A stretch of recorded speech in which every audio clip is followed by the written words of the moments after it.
Good morning.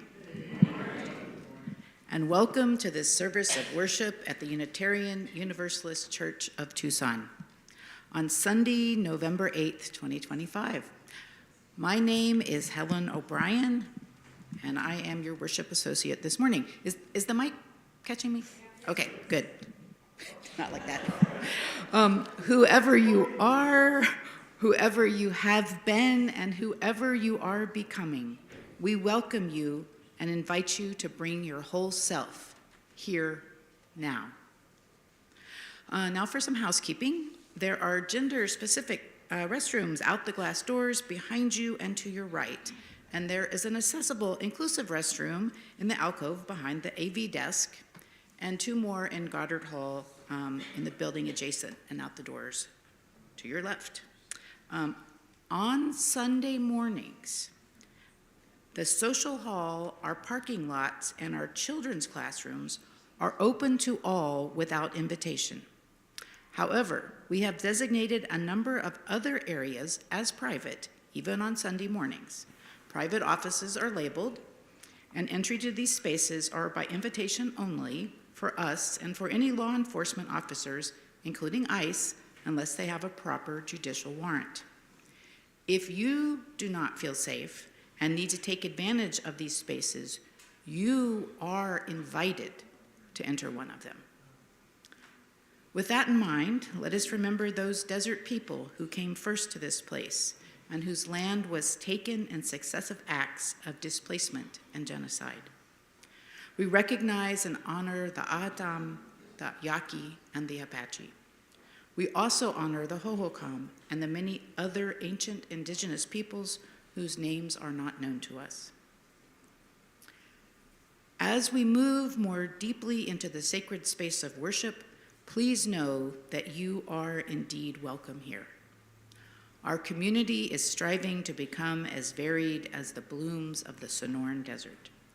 So whether you walked in, rolled, or skipped, wherever you are on your spiritual journey, whatever your cultural or ethnic background, whatever your immigration status, whomever you love, however you identify your gender, and whatever way you choose to express it, you are truly welcome here. We especially welcome any new visitors this morning. If you are new and feeling up for it, we invite you to raise your hand so that we may welcome you warmly.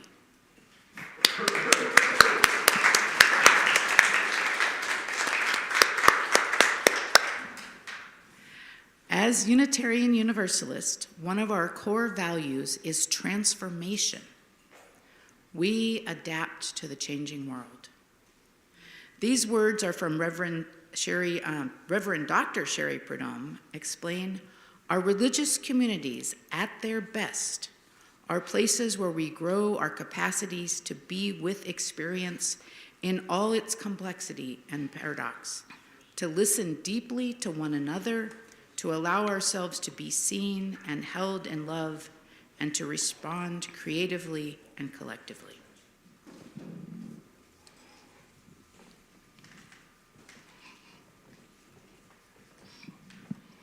Helen, you might want to wait a minute. I have an introduction. So this month, November, Our Baja 4-wide theme is resilience. So the Baja 4 is the 4 Southern Arizona UU congregations who have been working collaboratively.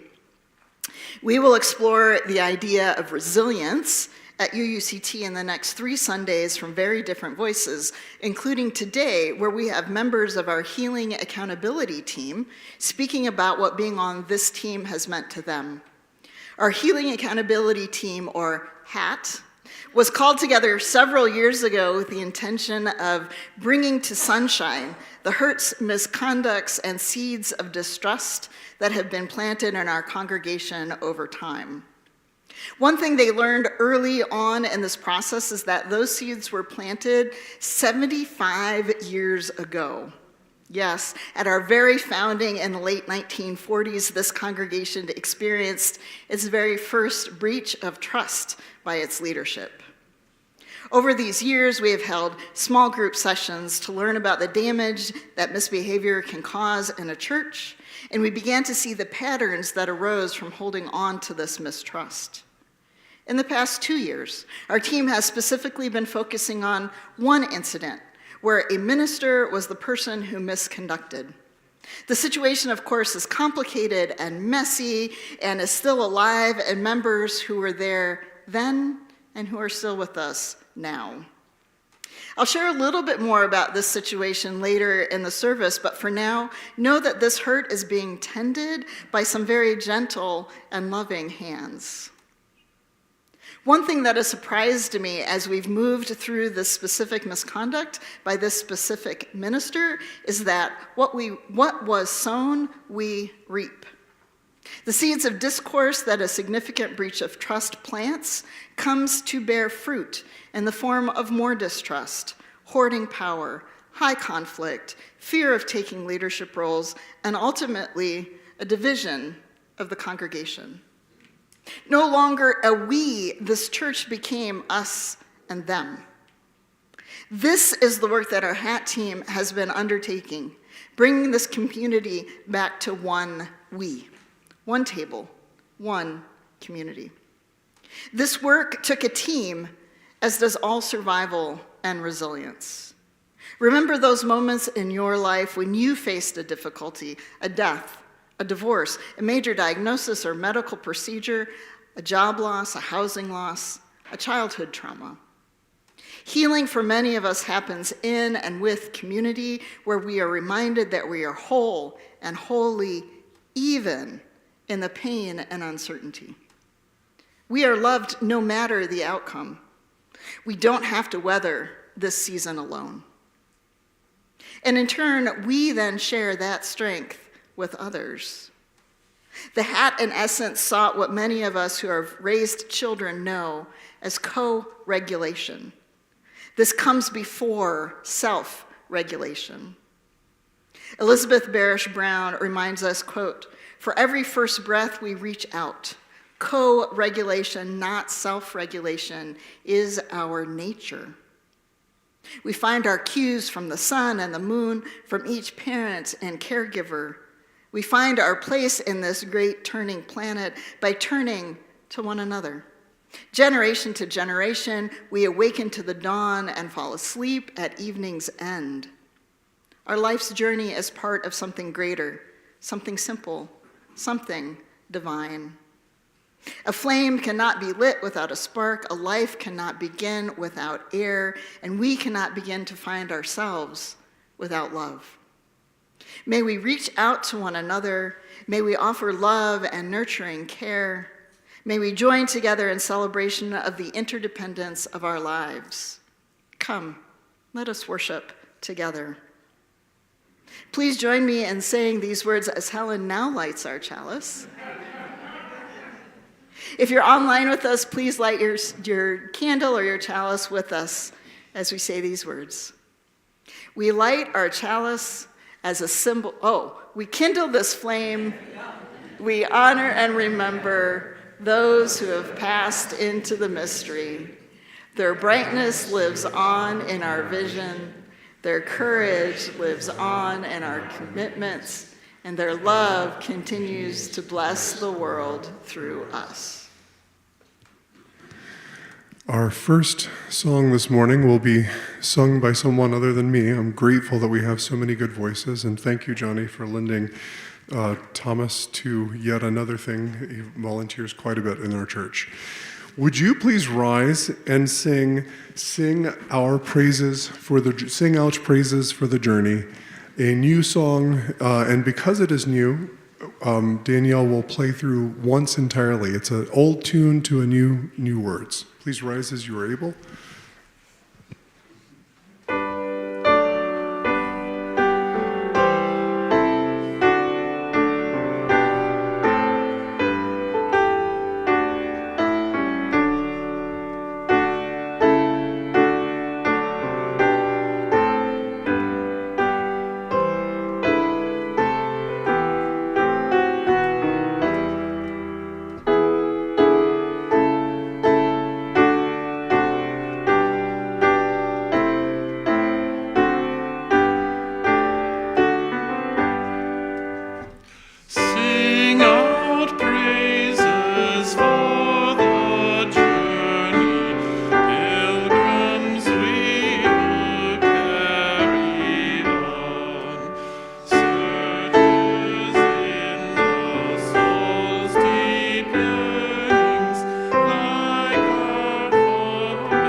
There we go.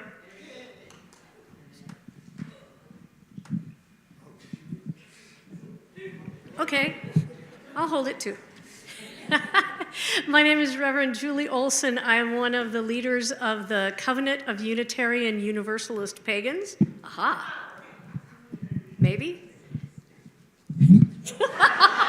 Okay, thanks, Brian. We tried. But I'm here today to talk to you as a member of the HAT team.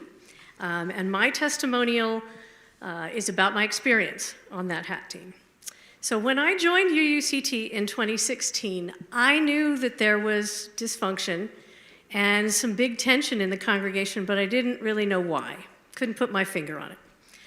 A few years later, as a member of the destructive behavior response team, we had a case that we determined was systemic rather than being about two specific people. So we recommended that the board hire Reverend Samantha Wilson to help us with our conflicts and restorative practices. I've been lucky to be a part of this program, and I've learned a whole lot about my own conflict styles. It's an option. Somebody next. I'll stay here. about my own conflict styles and experiences, about seeing the same incident in vastly different ways, about working to heal our congregation's hurts. And I say this at the end of every one of our meetings.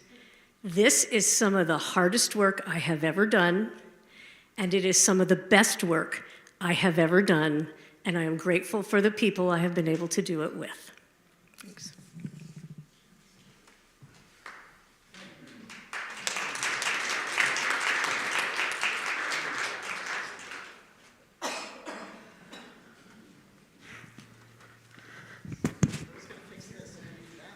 Oh, yes.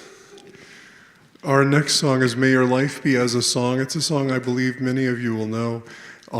We'll sing it once together in unison, and then we'll break into a round. Essentially, if you are on this half of the room, you'll be part one. If you're on that half of the room, part two. And Thomas is going to be our voice again. Please keep your seats as we sing May Your Life Be As a Song. Words will be on the screen. May I have the first two notes?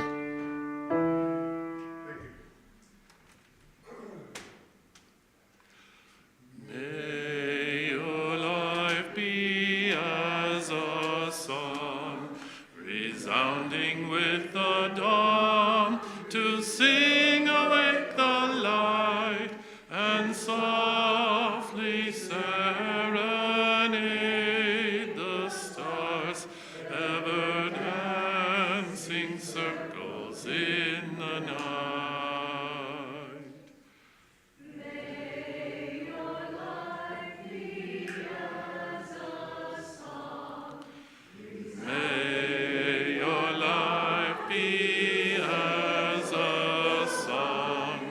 resounding with the dawn, to sing awake the light and softly serenade the stars, ever dancing circles in the light. May your life be as a song, resounding with the dawn, to sing awake the light and softly serenade the stars, ever dancing circles in the night.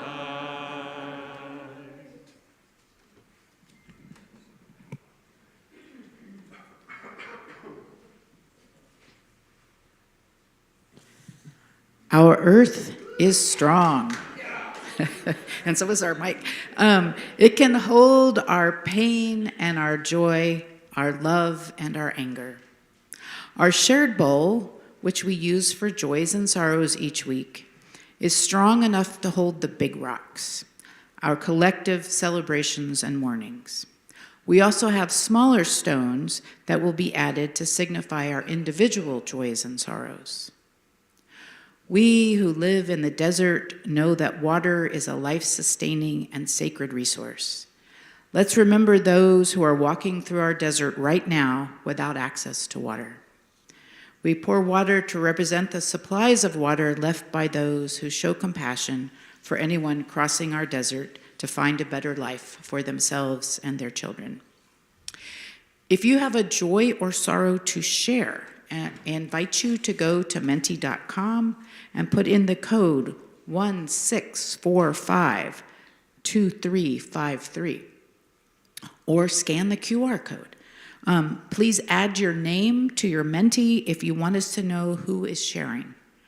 If any of you are here in the sanctuary and need help to make that happen on the Menti, I'll talk to Brian Moon, who can help you with that. If you are here in person, I invite you to come to the table and create ripples of hope by putting a stone into the water to symbolize your joy or sorrow. There's a second bowl in the back of the room where you can place stones to represent your joys or sorrows that will not be on the live stream. and maybe closer to where you are sitting. Remember that we can get at least two, especially given the length of today's service, we can get two people at once here on the bowl, one person on each side. Thank you.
On our mentee today, glad to be back after so long. We're glad you're back too.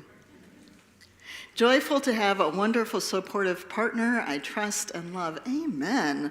Doesn't that make life better, going through it with other people? I'm already abundantly blessed life. I am currently reacquainting myself with the long-estranged daughter. Can my heart hold any more joy? Yay, Lenny. Happy for you. Thinking of my cousin's family as we all mourn his death, doing something that brought him joy. Rest well, Greg. Blessings to all whose life you touch. Greg, we know that your family and those around you were blessed by you. Feeling a deep hope and wish for safe recovery for my dad, who was hospitalized after a bad fall. Prayers for speedy recovery for Dad. For all those mentioned, all those not mentioned, please join me in a moment of reflection. For strength to carry on even when it is not easy. For the strength to know when to quit, even when it doesn't serve our higher good. For the strength to show up for others when they are in need, even when I am broken, lost, and hurting. For this and so much more, we seek truth and wisdom. Amen. May it be so.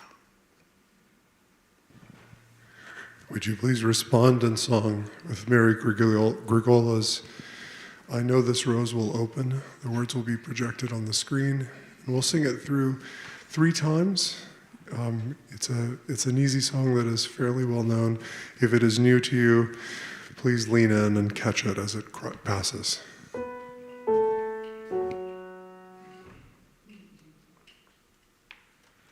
I know this rose will open. I know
give this a try. Good morning. I'm Greg Bettinger, another member of your HAT team. My first visits to UUCT about 12 years ago didn't leave me feeling very welcomed. And though I returned occasionally after that, it wasn't until about 7 years later that something clicked on a subsequent visit. Reverend Bethany was a year or so into her time here, and the vibe had changed considerably. The welcome was warm and genuine, and both my wife Jan and I felt ready to make this our church home. At other UU churches I'd attended, there were periodic undercurrents of dissatisfaction, though at times it would morph into not so subtle struggles with resolving conflict and misconduct. At UUCT, I'd hoped to find a healthier environment, and for the most part it seemed that I had. Even so, I remained feeling like I needed to find my place first and get a better sense about the congregation. Not surprisingly, some of these familiar undercurrents made their way into conversations at UUCT. And over a couple of years, I became more aware of the historical context of some of the more damaging, unresolved issues here, and the need for a healthy resolution became more apparent. I participated in a workshop led by Reverend Sam dealing with church conflict and restorative practices. And not long after that, it became clear to me that UUCT was embarking on a path to deal with its own history of both conflict and misconduct.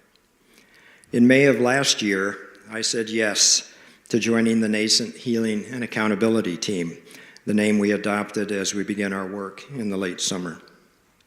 It's turned out to be one of the better yeses I've ever said. The work has been challenging and inspiring. It's put the team in close proximity to hurt and pain, while at the same time helping give voice to the stories where that hurt and pain has lingered for a good number of years. Working with HAT has helped me clarify my own path towards understanding conflict and the tools available to help deal with it in a healthy and caring way. The work is giving me a renewed optimism about the paths our congregation is considering, and I'm very grateful to be a part of it. Thank you.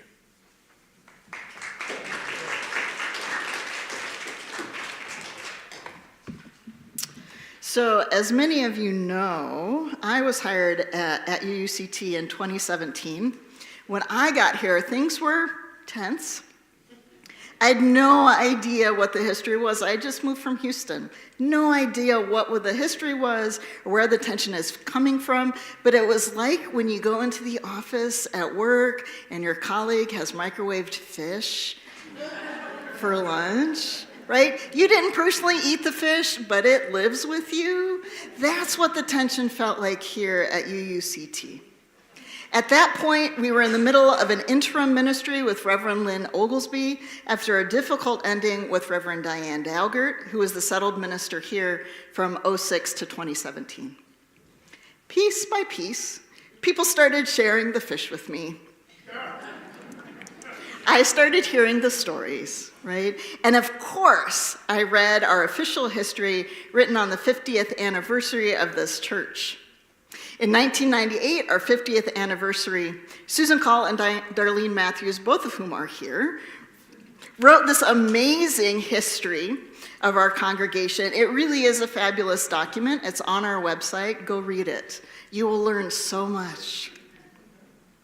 And it's quite funny, too, actually. It's quite amusing. You'll learn about the early life of this church, beginning with our founding. Our founding minister was Reverend Lon Ray Call in 1948. That is an important date, not just because we should have it printed on our shirts, but because it will come back later. What had happened prior to 1948 is that in 1947, David and Ruth Smith invited Reverend Lon Ray Call to visit Tucson. He had been up in Phoenix planting a church up there, and the Smiths felt that Tucson was ready for a Unitarian church as well. By January 48, the Smiths had compiled a list of interested people. They held a meeting to discuss the establishment of a church. Unfortunately, Only one person showed up. Nevertheless, they persisted. We were formed as a part of a church plant, which I find absolutely fascinating in today's church culture. We were a church plant out of the fellowship movement, which is a whole history of itself.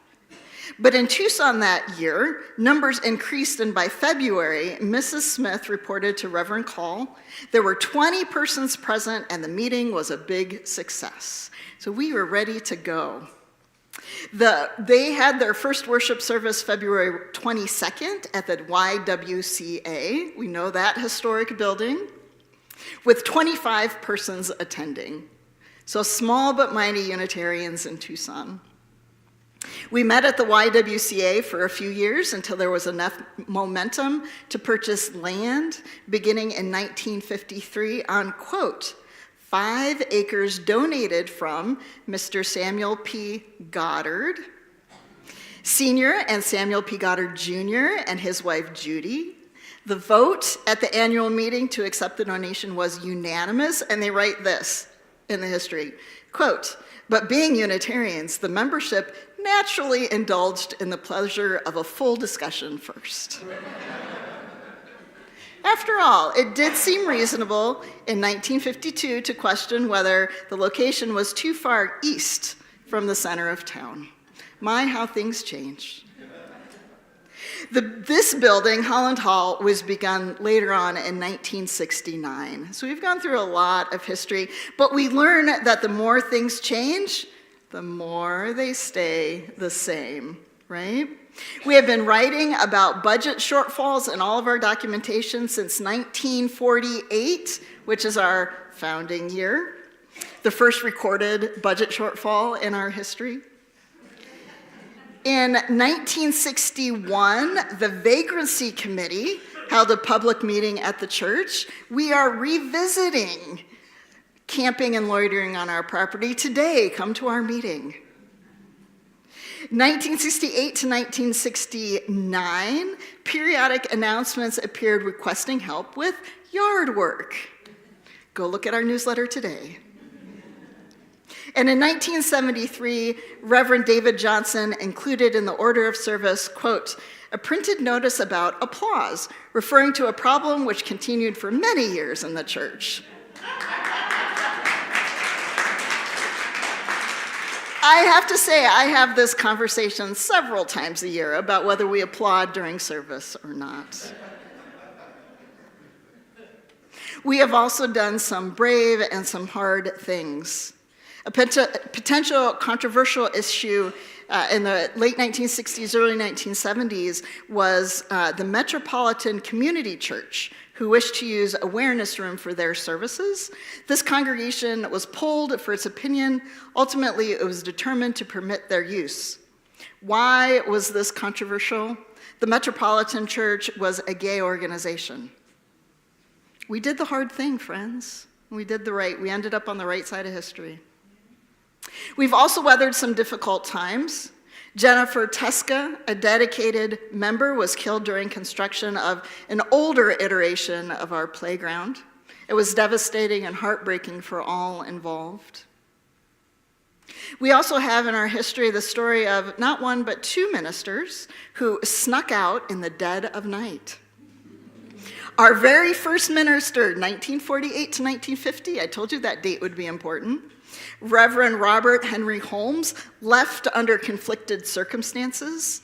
The congregational meeting in 1950 says, quote, congregational dissatisfaction with the minister surfaced. It was felt that a meeting of the entire membership would be harmful to both Mr. Holmes and the church. So the regional director of the Pacific Coast Conference of the American Unitarian Association, that would have been our region back then, met with the minister and conveyed the information that there was some feeling that his resignation could best serve the church and himself. Do we see these seeds being planted? Our conflicts with the UUA, with the UUMA, with our minister, with our leadership, 1948, friends, our very founding. So then there was some time where Reverend Holmes announced he was retiring, the congregation was trying to decide whether we were going to accept his retirement. Did we want him to resign? Did we not want him to resign? He said he would resign, and then he revoked his resignation. So finally, June 29th, 1950, it was reported that the minister and his family had left Tucson on Saturday night, June 24. The board voted to pay the minister his salary through August. Again, these seeds that are planted early in our history, abandonment, do we pay salaries or not? All of these seeds are there in the very beginning. And I want to read again from the history. A special meeting was called to consider the minister's resignation, at which a member made a motion to reject the resignation. After a long and no doubt typically emotional discussion, a secret ballot was taken. The results, 32 in favor, 32 against. Division, mistrust. And we have another story of Reverend Richard Marshall, who served for about a year in 1971 as a part-time associate minister. The year ended, 1971 ended, with a celebration party for Dr. and Mrs. Marshall, which appears to have been his farewell dinner. Appears to have been. At the end of that ministry, we didn't have the chance to say goodbye. Do you remember how long we said goodbye to Reverend Bethany? Months and months and months. We got to say goodbye and have the closure we needed. And in 1971, we didn't. Whether the cause of his quick departure or the effect of it, our basic historical record states, quote, Dr. Marshall's ministry and our church was marred by a fractional split, perhaps caused by some people believing that he had been asked to come take over from Reverend Lincoln, the lead minister, while others believed that Russell needed an assistant to share the burdens of the job. At any rate, increasing dissension made it prudent for Dr. Marshall to resign. So here's what strikes me. How we tell the story is that the epochs or the eras or the time frames are all around this work of the ministers. It's a logical segmentation. There are clear beginnings and endings when a minister starts and leaves. And the human brain loves a good story, beginning, middle, end, right? And this is the story as it is now. It is the times between hello and goodbye to ministers. And what would our story be if we chose another way to describe our eras? What if we had founding, growing, becoming? What if we had 1948 to 1958 as a way to describe our history? How would our history then present itself? What lessons would we draw from those groupings rather than focusing on our ministers? Because we know stories are always inherently one-sided. Every history will be limited by the information available, the lens of the writers, wanting to present a positive view of ourselves, and the drive to find one unified truth. In the histories we tell ourselves, we necessarily omit truths. As I said earlier, our history is marred by misconduct. When we think of misconduct at a church, we might immediately think of the major scandal that rocked the Catholic Church. UUCT and Unitarian Universalism are several orders of magnitude less diabolical than that, but we have had our shares of scandals and cover-ups. The one we are talking about today is the minister who served here from 1989 to 1993. Reverend Phil Zwirling developed an intimate relationship with a congregant and ended up leaving our congregation in a divisive and difficult ending. This is a serious oversimplification of the situation, but it is one that has lived in the body of this congregation since 1993, whispered about an open secret. This year, the Hat has been engaging in a victim-offender dialogue process with Reverend Zwirling. This has meant that the team interviewed a lot of you who are sitting here. They digested the feelings that came up in the interviews, the perceptions of this incident, and then they together wrote a letter about this misconduct and the lingering impacts on this church. We never knew if we would read this letter to Reverend Zwirling. It wasn't actually for him. It was for us to tell the truth and all the nuances of our stories that live here. And the fact of simply writing this letter was empowering. The team reflected back to the interviewees who we read the letter to that you are heard. Your experience is important. You matter. Your truth, all of them, matters. We subsequently received an apology from our UUA representative and the UU Ministers Association representative, who both said that UUCT did not receive the support we deserved and the support we would get if this incident happened today. Last Sunday, we read this letter to Reverend Phil Zwirling. We are not quite sure how to share what happened in that meeting. How do we balance transparency and confidentiality, the stories of everyone involved? Our team is meeting next week, and this is one of the big things we're going to be discussing, is how to share this information out further. But I wanted to tell you now because we did a hard thing, and we need to be proud of that. As we have gone through this process, many people have asked why a minister and a congregate dating is a problem. And honestly, in decades past, it wouldn't have been. There was a time in early Unitarian history that a minister would expect to find his wife in the congregation he served. And our understanding of consent and power has changed since then. And to foreshadow the end of this story, UUCT has been on the forefront of our denomination's shift in its own views of consent and power.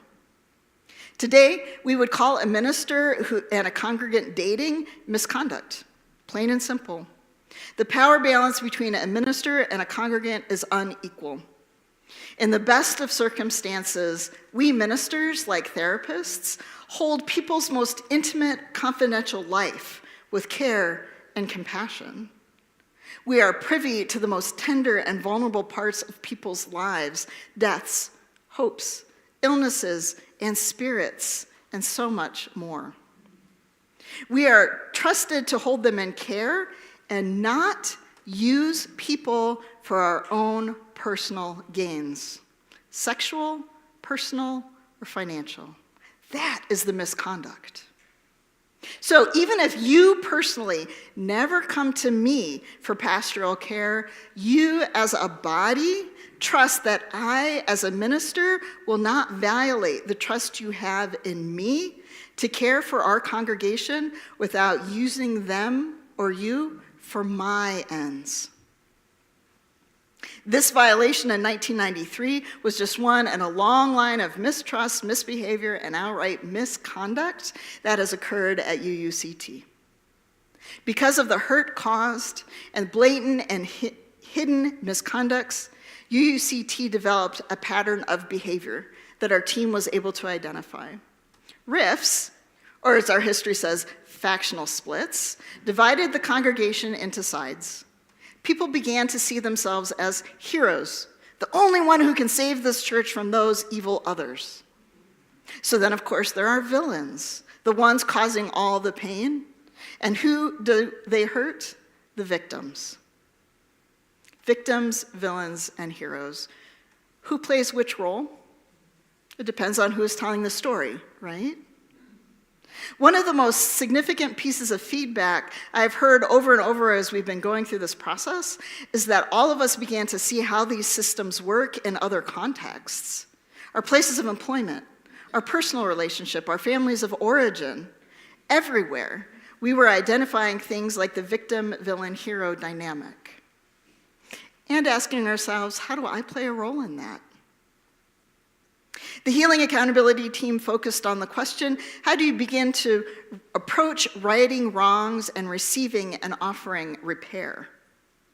This process has been our first attempt at answering this for the congregation. And again, we keep coming back to how we balance transparency and confidentiality. How do we not cause more harm? And this question has not always been true. There have been times that the leadership hasn't been trustworthy. There have secrets that have been kept. And yet, here we are, a congregation that has done hard things, weathered storms, and enjoyed sunny seasons. We are resilient. Evan Carver-Ziemer, developmental lead for New England region, and reflecting on the COVID pandemic times. Oh, do you remember those times? Right? Our own experience of resilience. Evan wrote that, quote, "Resilient should be a verb, a thing we do. From a trauma-informed lens, resilience doesn't mean we aren't impacted. People who go through trauma are changed.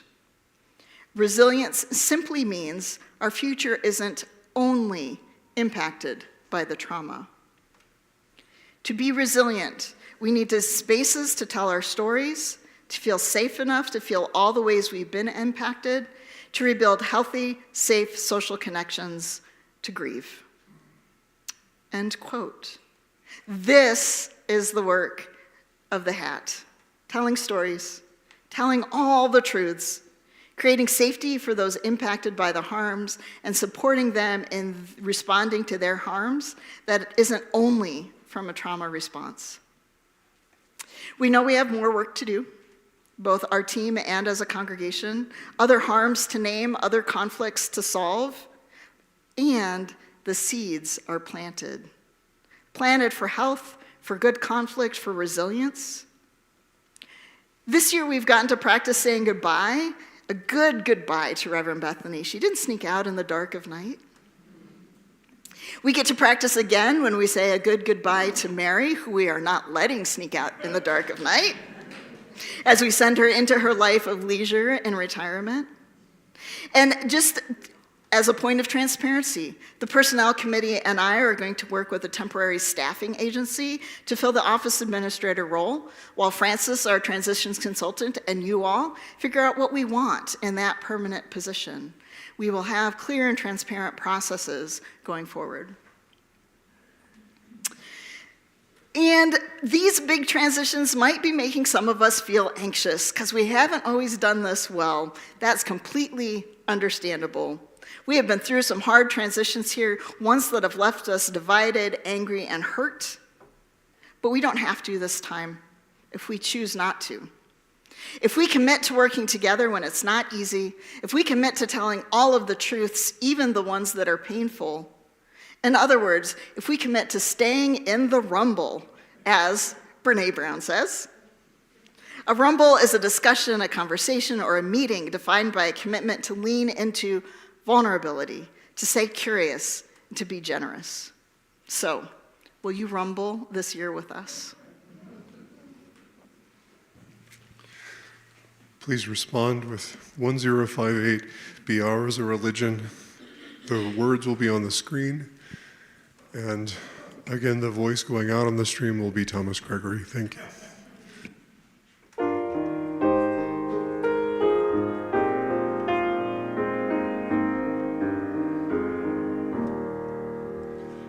Be ours a religion which like sunshine grows everywhere, its temple all space, its shrine the good heart, its creed all truth, its ritual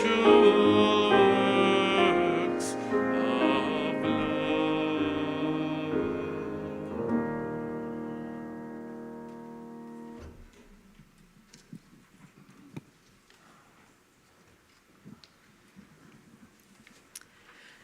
This church is supported by the voluntary generosity of all who join with us.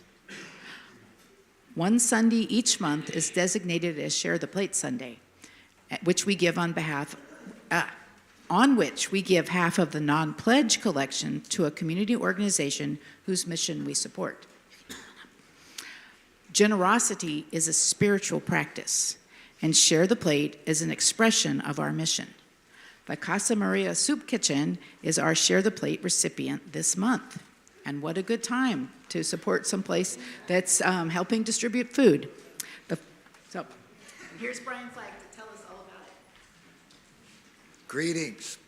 I'm Brian Flagg. I've lived and worked at Casa Maria since 1983. And before that in Sacramento at the Catholic Worker for a few years.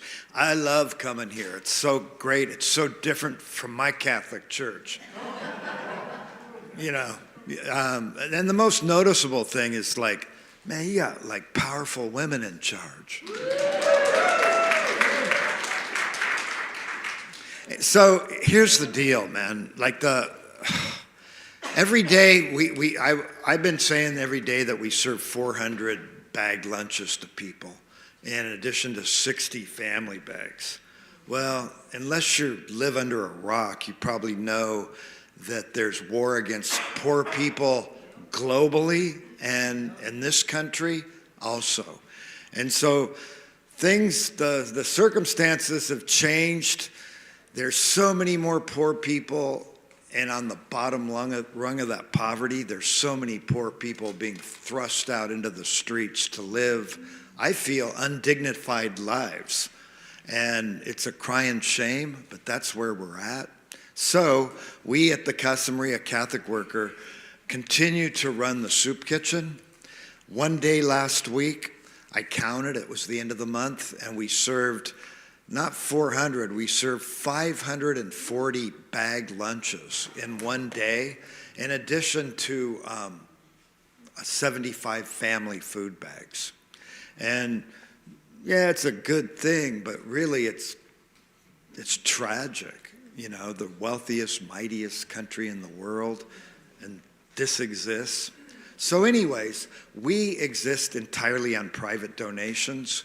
Myself and 4 other people, we pay ourselves $10 a week out of the money that we beg. We don't get government money, we get private donations, and that's how we exist. And we have good places to live right around the soup kitchen.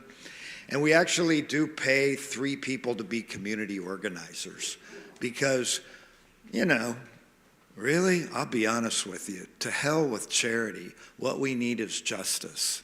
So that people, because with that, people have dignity, if there's justice instead of just charity.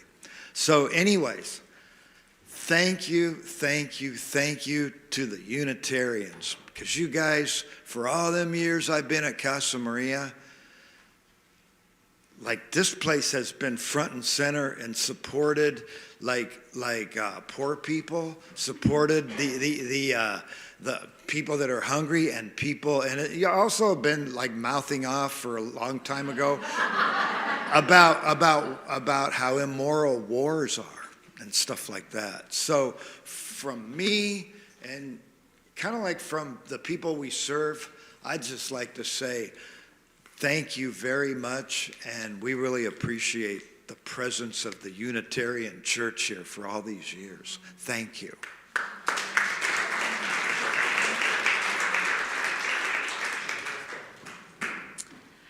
Today, half of the amount of all cash donations, as well as half of all checks made out to UUCT that have Share the Plate written in the memo line, will go to Casa Maria. If you are joining us virtually, you can send a check to the church office with Share the Plate in the memo, or give online at uuctucson.org/donate. If you give online, be sure to indicate that your donation is for Share the Plate. The offering will now be given and received in grateful appreciation of our shared hopes and values. The ushers will now receive your donations.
Good morning. For those who don't know me, my name is Carolyn Valdez, and I'm on your Board of Trustees.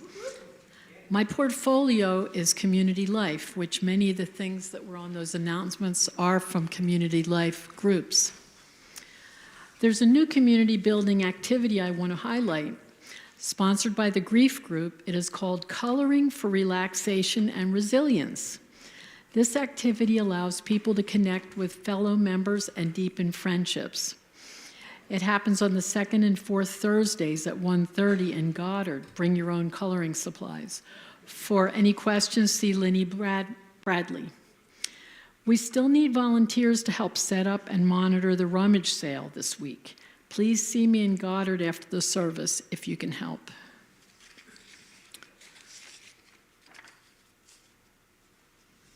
The biggest news that I was given to present is that UUCT was awarded a grant from the State of Arizona Nonprofit Security Grant Program. This program is, quote, established to provide funding to eligible nonprofit organizations that are at greatest risk of a terrorist attack or at risk of hate crimes or attacks because of the nonprofit's ideology, beliefs, or mission for target hardening and other security enhancements and activities. Okay, I see you're sitting down. We were awarded $99,550.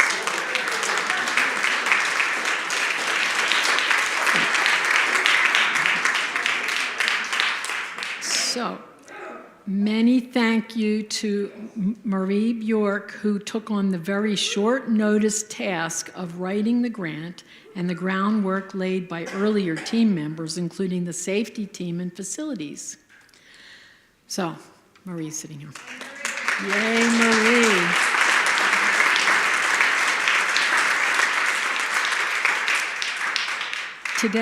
Today at 12, please join the camping and loitering discussion as we begin discussing how to best spend this money. We already have ideas because in the grant we had to say, of course, what we were going to spend it on, but not specifically. Save the date of December 21st. Francis, our transitions consultant, will present an initial summary of his listening tour during worship. You won't want to miss this. Hopefully you were all contacted if you wanted to partake in that. Also on December 21st, we will celebrate our administrator Mary's retirement with a celebration in social hour. On January 10th and 11th, we will have a guest minister from the UUA Pacific Western region here to help us officially kick off the next phase of our transition process, the ministerial transition process. There will be more details in the newsletter. And last of all today, after that meeting, there's going to be a group going from UUCT to the All Souls procession. If you would like to meet at 3 o'clock here in the Reeve room and carpool together, please come, or let Reverend Jamili know if you want to meet at the parade route.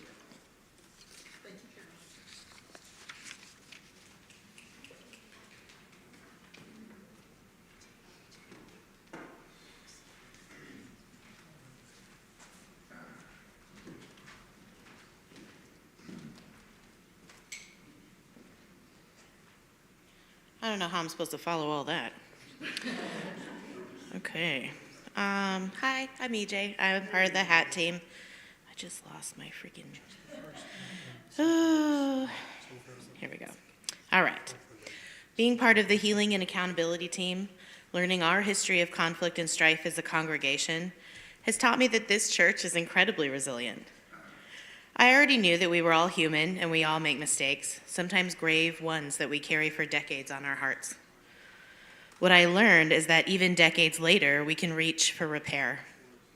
I learned the body of this church wants us to succeed and thrive. The people in this church care deeply for our mission, even when we disagree with each other about what that mission is. I have learned the beauty of a both-and approach to conflict and love for one another. I am honored to bear witness to the church elders who came before me and what they have done to help us thrive. I am deeply grateful to them because the church was here when I badly needed a place of refuge. Without them, it may have ended long ago. I have been privileged to see us enact our principles in real time with strong emotions on all sides. Truly, this work has helped bolster my faith in times when my faith has struggled. I am super proud to be a part of this community. Thank you.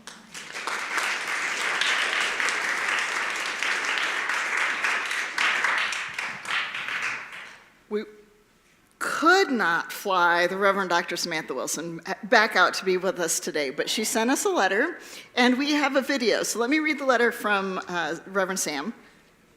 Dear UUCT, this is Reverend Samantha Wilson, your restorative practices consultant. I'll stand like this. Maybe you think I'm her. Yeah, cowboy boots. I am grateful for our now 4 years of collaboration together. We've embarked on a wide-ranging experiment in healing and accountability work together. Teams, classes, workshops, worships, small group ministries, dialogues, interviews, truth-telling, and repair processes, and probably more. What I want to share with you today is the wider impact of your work.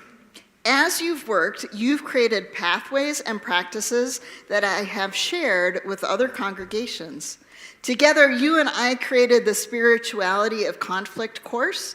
This course was shared with Valley UU in Chandler, Arizona, and became the basis of an entire course at Star King School for the Ministry.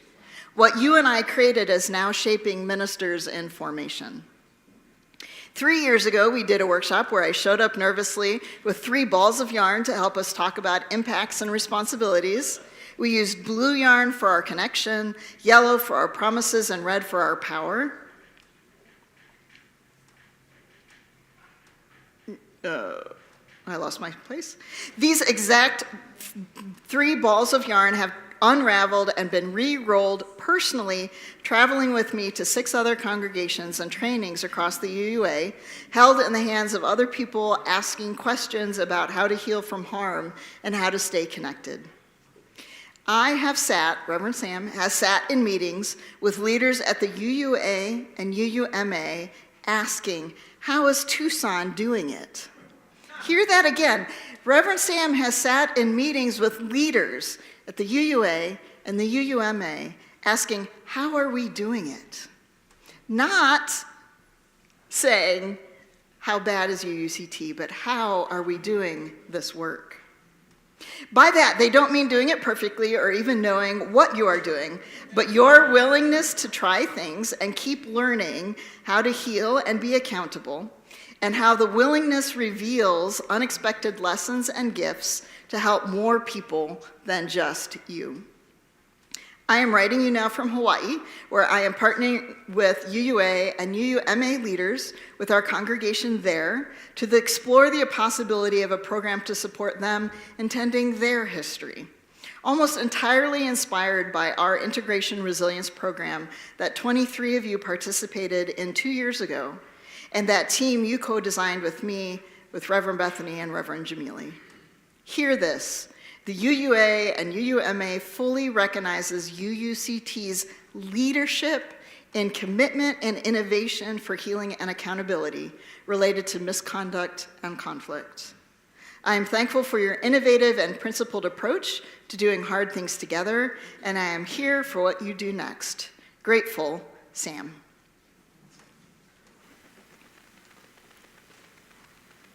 Greetings, Unitarian Universalist Church of Tucson. It's good to see you. I'm Reverend Sunshine Jeremiah Wolf, a former employee and member like 20 years ago, so good to see you.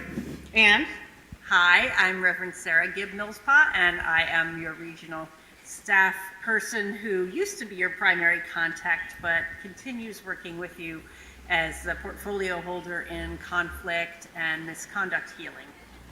as somebody who's been with you through some of these challenges many years ago, I have to say you are amazing and resilient, and congratulations on reaching this point in your ministry together as a community. The work that you are doing is so meaningful and powerful, and we are already sharing it with other congregations. We say hi from Hawaii. Actually, we say aloha, and we're sharing that wisdom with them as well. So thank you for your good and hard and meaningful work and leadership as you do the amazing work of recovering from misconduct and all the trials and tribulations you have faced and the great joy and wonder it has brought.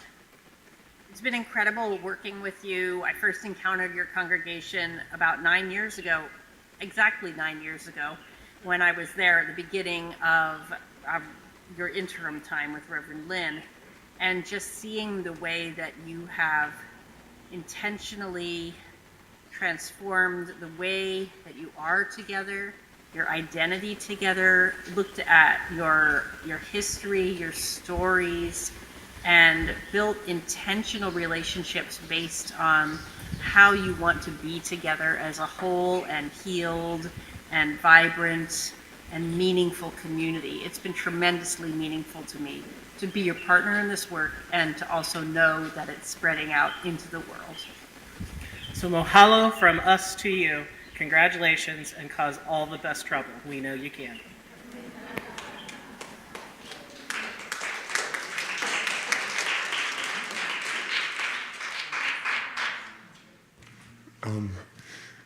For time's sake, we will cut the last hymn down to the first two verses and end with a line, "We shall not be divided.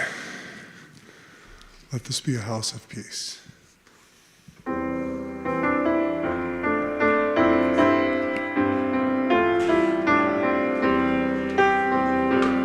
Stand as you are able. Let this be a house of peace, of nature and humanity,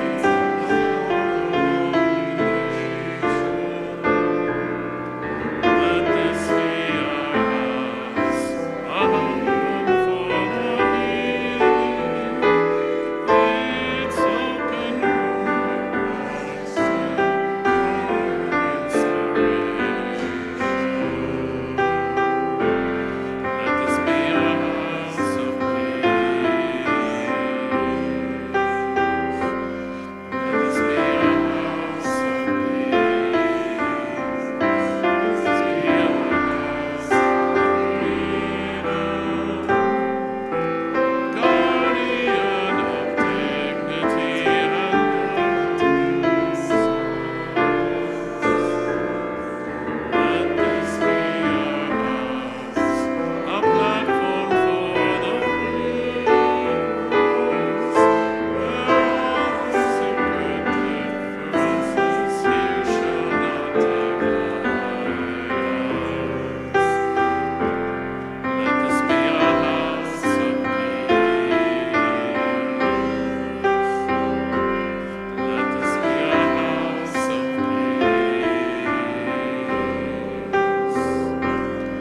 Let this be a house of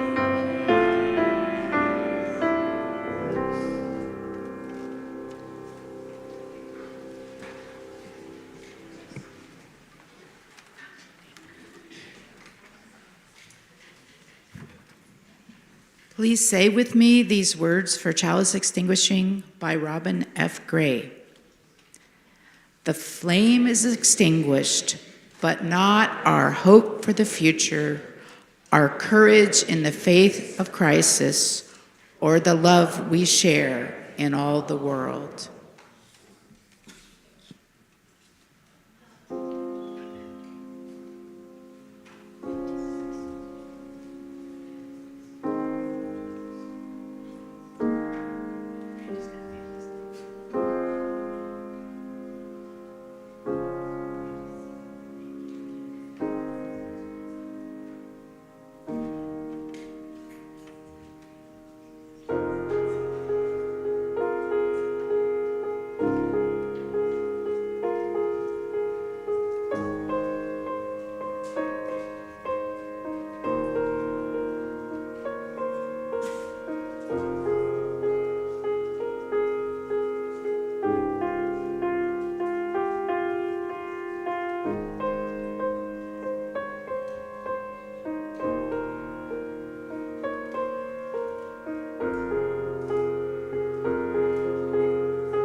great. It was great. It seemed to